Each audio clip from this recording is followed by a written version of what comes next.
The second thing that must be our response, it is for us to spread the good news.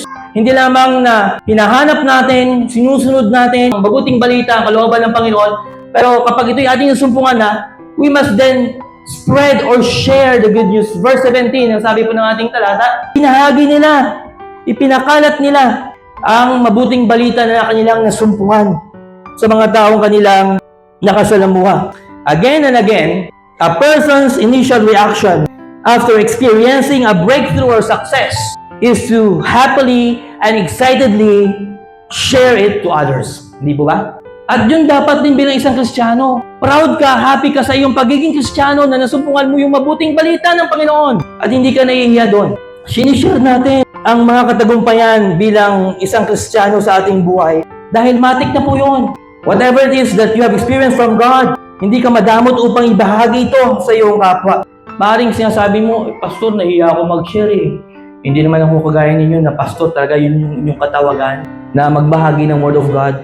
Nahiya ako, hindi ako sanay. But you see, nakita nyo ba yung katotohanan na ang unang mga tao o klase ng tao na pinakitaan ng anghel upang ipaalam ang mabuting balita ay sa mga tao na kinukonsideran mo ng panahon na mabababang uri, mga nag-aalaga ng hayop sa pastulan. Nagpakita ang anghel ng Diyos na maghayag ng mensahe ng mabuting balita doon sa mga ordinaryo at mababang tingin ng society ng lipunan sa kanila, ang mga pastor.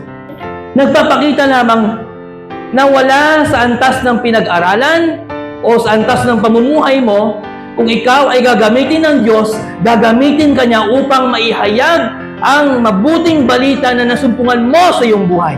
Kaya wag mong sasabihin na, ganito lang kasi ako eh, wala naman akong tinapos, mahina ako, wala akong degree, hindi ako degree holder. No, we cannot limit the power of God. Hindi mo kayong limitahan ang kapangyarihan ng Diyos kasi maging ang mga pastol na nag-aalaga ng mga hayop ay ginamit ng Diyos para sila yung unang magiging mga mensahero na maghahayag ng mabuting balita patungkol sa kapanganakan ng ating tagapagligtas. And the Lord can use you as well. We can realize here na ang Diyos kaya niyang gamitin ng sino man para kanya maging mensahero. Because a converted life, yung buhay na binago ng Panginoon because of the good news is more than enough, more than any story could ever tell, that God is good and God is powerful in our lives. So, let us hold on to this truth na ang Diyos ay kaya niyang gamitin ang ordinaryong tao para ipahayag ang kanyang mabuting balita ng kaligtasan. Ito yung malaking problema natin ngayon. Ito yung pinaka-bad news. Lahat tayo mamamatay. Sigurado yon. Period. At hindi lang basta mamamatay, lahat tayo pupunta sa impyerno. Period. But just like our title, Hello, Love Came Down.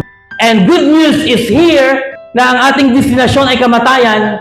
But the good news is here because love came down, saying hello to us.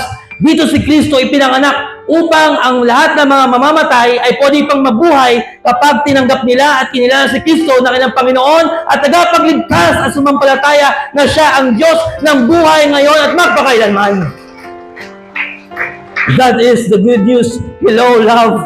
Good news na dapat nating ibahagi because love came down, bringing us the good news that through Jesus Christ, we can live again. Huwag natin ipagdamot ng katotohanan ito. Maaring may mga kamag-anak ka pa na wala pang kaligtasan. Sabihan mo sila.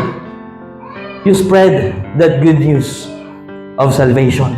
Life is short, death is sure, sin is the cause, Christ is the cure. Let us hold on to that quotation para magkaroon tayo ng motivation to share, to spread the good news that Christ is the cure.